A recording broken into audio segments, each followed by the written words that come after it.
BJP अपने अध्यक्ष की तलाश लगभग पूरी कर चुकी है और नाम का ऐलान होना बाकी है। बैठकों का दौर लगभग खत्म हो चुका है और यह भी तय हो चुका है कि बीजेपी का अगला अध्यक्ष कौन बनने जा रहा है।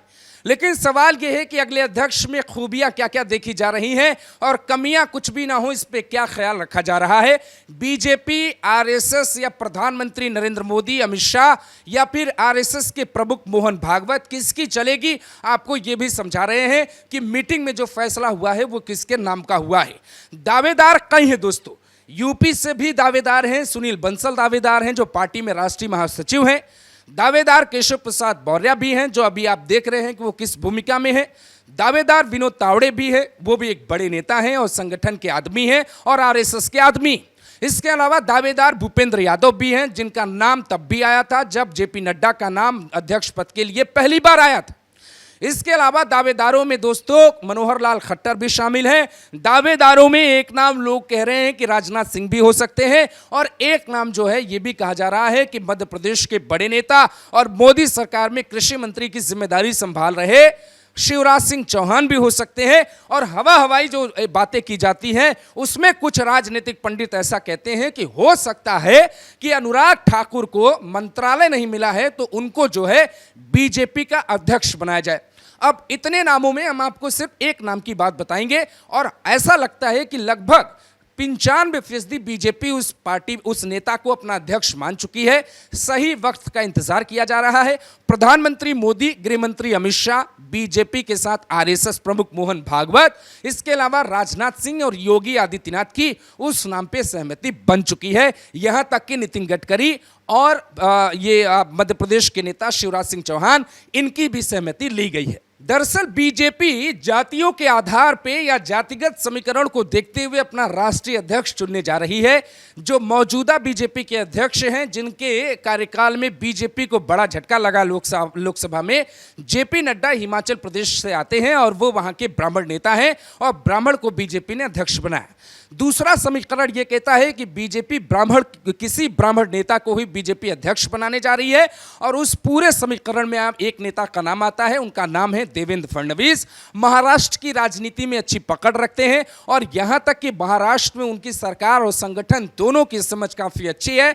जब बीजेपी महाराष्ट्र में लड़खड़ा गई थी तो देवेंद्र फडणवीस के बारे में कहा जाता है कि उन्होंने पार्टी के आत्मसम्मान की सही लड़ाई लड़ी और जो अमित शाह की जो हार हुई थी राजनीतिक तौर पर, कूटनीतिक तौर पे, उस हार को जो है उन्होंने मिटाया और दोबारा से वहां पे सरकार बना ली और सरकार बनाने के बाद ये भी बताया कि वो सरकार के साथ संगठन चला सकते हैं। दूसरी बात दोस्तों ये कि देवेंद्र फडणवीस के बारे में ये कहा जाता है कि वो संगठन के जो चुनाव होते हैं, संगठन के साथ साथ जो जिला इकाई के चुनाव होते हैं, पंचायती चुनाव होते हैं, उस चुनावों में भी उनकी रुचि काफी होती है और वो छोटी छोटी बैठकों का हिस्सा होते हैं। दूसरी बड़ी बात यह कि नागपुर से ही जो नितिन गडकरी हैं, वो नितिन गडकरी नागपुर से आते हैं और नागपुर में ही आरएसएस का मुख्यालय है और नागपुर की पाठशाला में ही देवेंद्र फडणवीस की राजनीतिक पढ़ाई शुरू हुई थी और वहीं से वो नेता बने। नितिन गडकरी के भी रिश्ते उनके बेहतर है और नितिन गडकरी भी ये मानते हैं कि अगर देवेंद्र फडणवीस दिल्ली की राजनीति में चले जाते हैं तो देवेंद्र फडणवीस के साथ नितिन गडकरी की राजनीति भी सुरक्षित हो जाएगी। इसके अलावा मोहन भागवत को भी ऐसा लगता है कि जो देवेंद्र फडणवीस हैं वो आरएसएस के बेहद दुलारे हैं और एस मैन की भूमिका में रहते हैं। जो कहा जाएगा आरएसएस की तरफ से वो काम कर सकते हैं। ऐसा नहीं है कि जेपी नड्डा की तरफ बयान दे दे कि बिना आरएसएस भी पार्टी चुनाव जीत सकती है, इस बात का ध्यान रखा जा रहा है। दूसरी सबसे बड़ी बात यह दोस्तों कि भूपेंद्र यादव का भी नाम चल रहा है कि पार्टी किसी ओबीसी चेहरे को बना सकती है और खासतौर से यादव अगर जाति हो तो बेहतर हो सकता है। लेकिन ऐसा कहा जा रहा है कि जातियों में अगर आप देखेंगे तो बीजेपी यूपी में अगर आप देखें तो केशव प्रसाद मौर्य ओबीसी से हैं, एक डिप्टी सीएम ब्राह्मण है।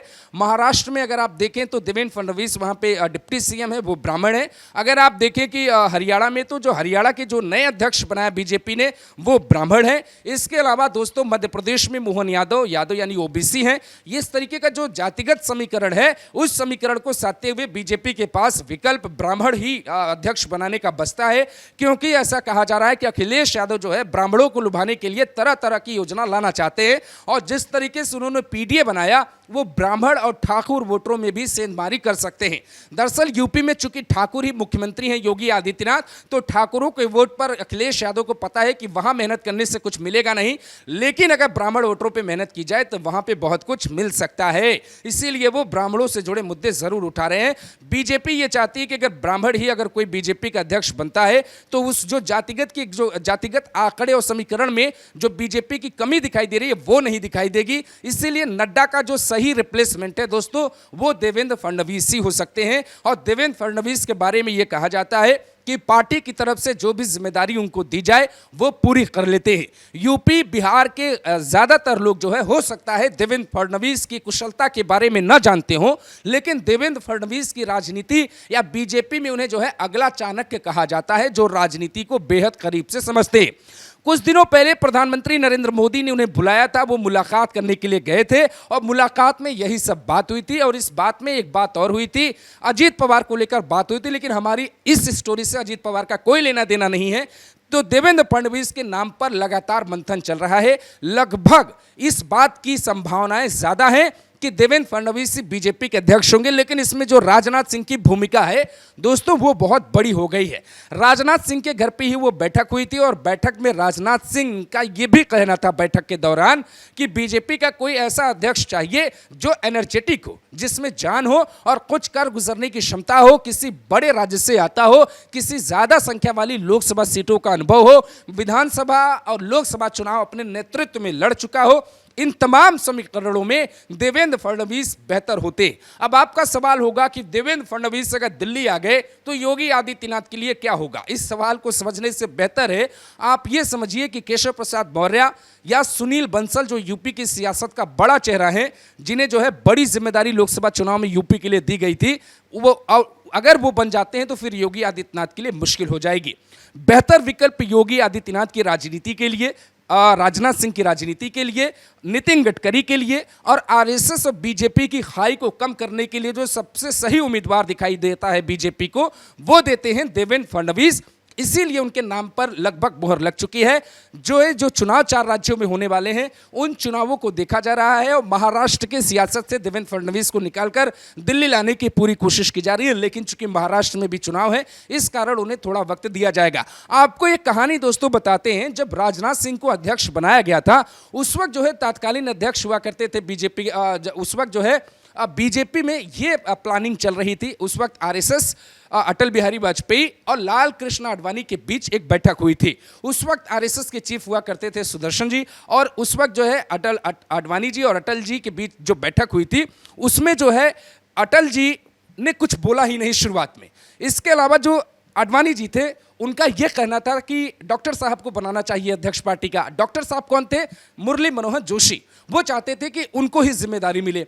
अटल बिहारी वाजपेयी से पूछा गया तो अटल बिहारी वाजपेयी ने आराम से यह कहा कि राजनाथ सिंह एक अच्छा विकल्प हो सकते हैं। यह कहानी आपको इसलिए मैं सुना रहा हूं, कुछ लोग ये कहेंगे कि इस बार जो है मोदी की पसंद का बीजेपी अध्यक्ष नहीं होगा। आप पूरी तरीके से गलत हैं। मोदी की सहमति के बिना बीजेपी का अध्यक्ष नहीं बन रहा है। मोदी की सहमति देवेंद्र फडणवीस के साथ है, ऐसी खबरें आ रही हैं, और आरएसएस की भी सहमति देवेंद्र फडणवीस के साथ है।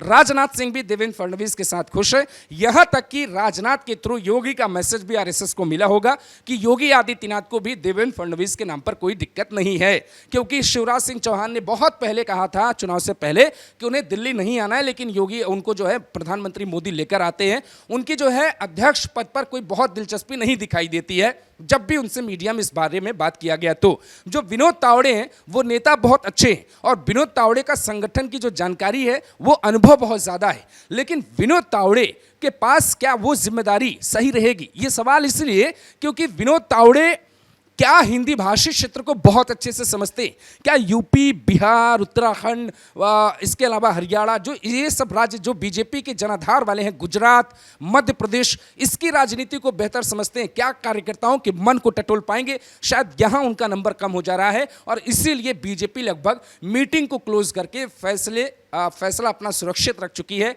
कभी भी नाम का ऐलान हो सकता है और वो होंगे महाराष्ट्र की सियासत के देवेंद्र फडणवीस, ऐसा अनुमान लगाया जा रहा है दोस्तों।